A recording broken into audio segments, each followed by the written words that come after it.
Good morning, students. In the previous video, we had discussed the three ranges of Himalayas: Himadri, Himachal, and Shivalik. In today's video, we will be discussing the division of Himalayas from west to east, that is from Kashmir to Arunachal Pradesh. All the three ranges of Himalayas, that is Himadri, Himachal, and Shivalik, which lies between Indus and Satluj river, is traditionally known as Punjab Himalayas. Punjab Himalayas. But locally it is also known as Kashmir Himalayas and Himachal Himalayas, because these are the two states which are there in this region. So the name is Punjab Himalayas between Indus and Satluj river. From Satluj to Kali river, it is known as Kumaon Himalayas. Now, in this generally one question is asked, you should know the name. Name the Himalayas between Satluj and Kali. So that is Kumaon Himalayas. Then Kali and Tista river, it is Nepal Himalayas. And Tista and Dihang, it is Assam Himalayas. Dihang is the other name of Brahmaputra. In Arunachal Pradesh, it is known as Dihang river. So these are the local name of Himalayas from west to east. Punjab Himalayas, Kumaon Himalayas, Nepal Himalayas, and Assam Himalayas. And the name, these are demarcated by the river valleys.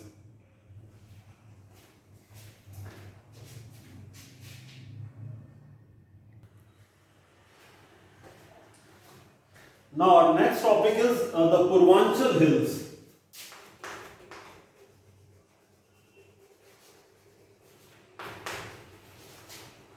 Purvanchal Hills are the hills which are in south of Himalayas after the Dihang Gorge.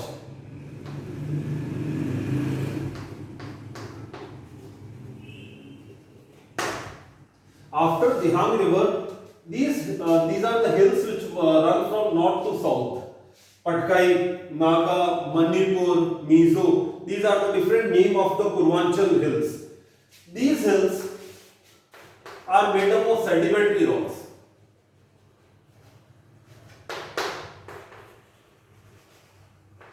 Right? Sandstone.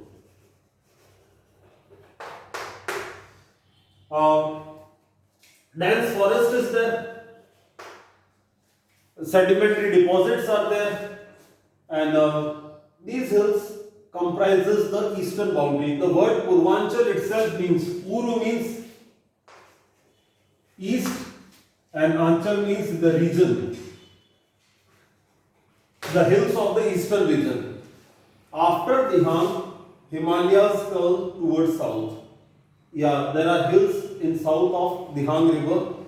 These are north to south running hills. Patkai, Naga, Manipur, Mizo are the different names. These hills are formed of sandstone. There are thick gravel deposit. Dense forest is present here. Clear?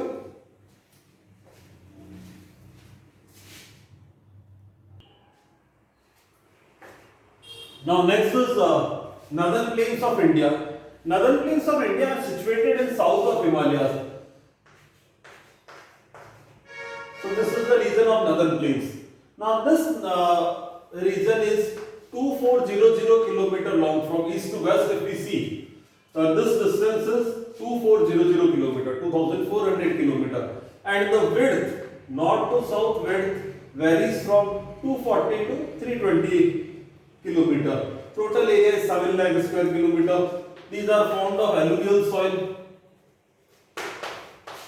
Alluvial soil is the soil which is brought by the rivers from mountains. The soil is very fertile. So this complete area is very fertile and densely populated because the climate is suitable, soil is fertile, availability of water is there. So all the basic requirements are there.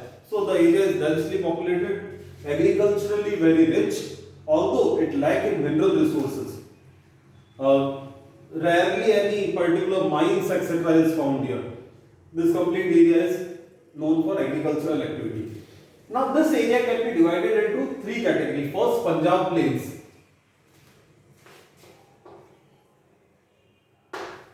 Punjab plain where the river Indus and its tributaries.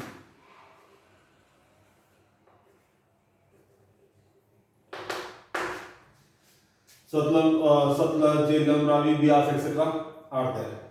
This is mainly found in Punjab and Haryana region. Here, doabs are also common.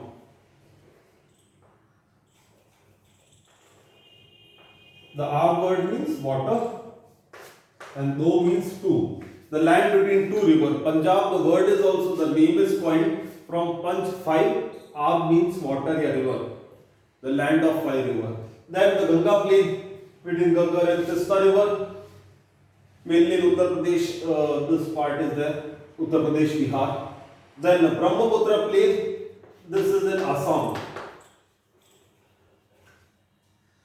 where river Brahmaputra is flowing. So this is how we can classify the region from west to east.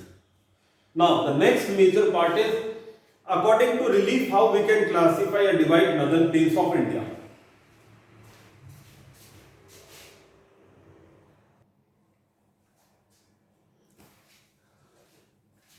Now classification of northern plains on the basis of relief. On the basis of relief, first is Bhabar region. Bhabar region is situated in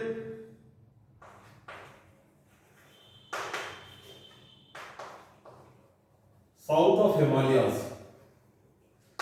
Just in south of Himalayas, this region is situated. So these are the Himalayas and the rivers which are coming just down from the Himalayas. These rivers will deposit all the pebbles in the foothills of Himalayas. So the rivers are coming and these rivers will deposit all the pebbles here. So this is 8 to 16 kilometer broad area. Yeah, from it can be 8 kilometer or 16 kilometer here in towards south. And this region is made up of only pebbles. It is not at all fertile. All the pebbles are here. The rivers disappear in this region.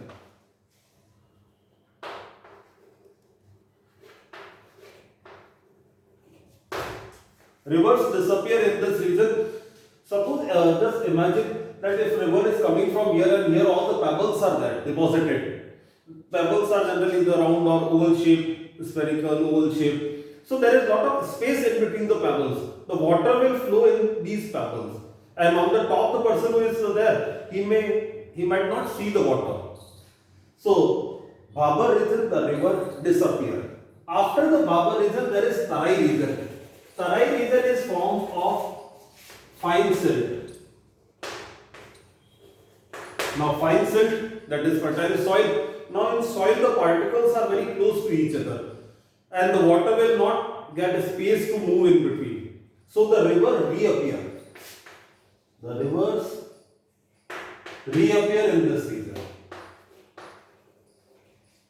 In Tarai region the river reappear. It is marshy and swampy area. Marshy area and very fertile. The region is very fertile. Earlier there was dense forest, but after independence many people settled there and there was large scale deforestation. So these are the features. Bhabar region 8 to 16 kilometer. Pebbles are deposited here. The river disappear in this region. Then in south of Bhabar region, this is Bhabar region. Then in south of it, the river reappear. The area of fine silt, this is known as Tarai region. This is swampy and marshy in nature. Then Khadar and Bangar region.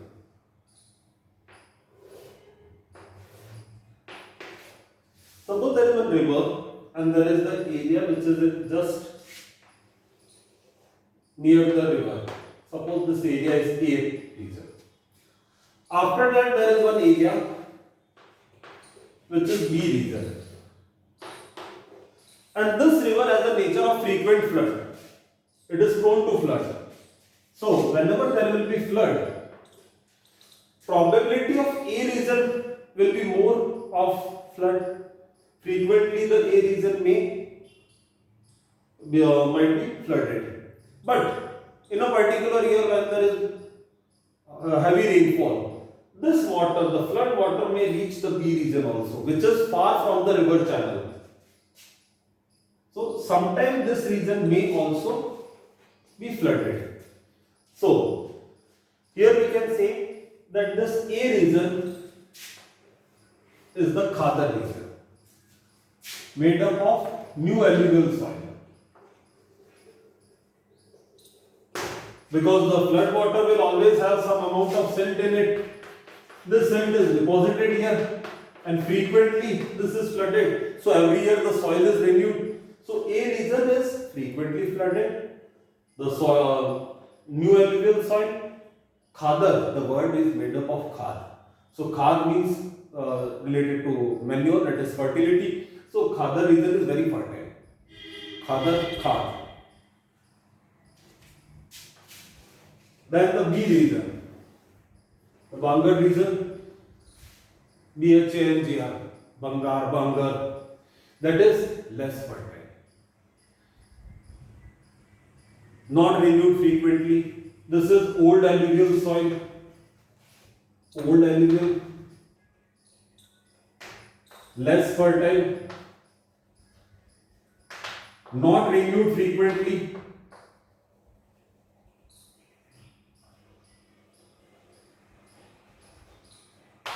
Far from the river channel,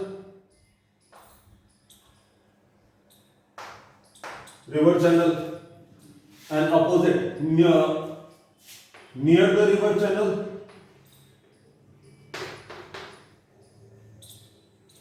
very fertile, new alluvial soil, renewed frequently.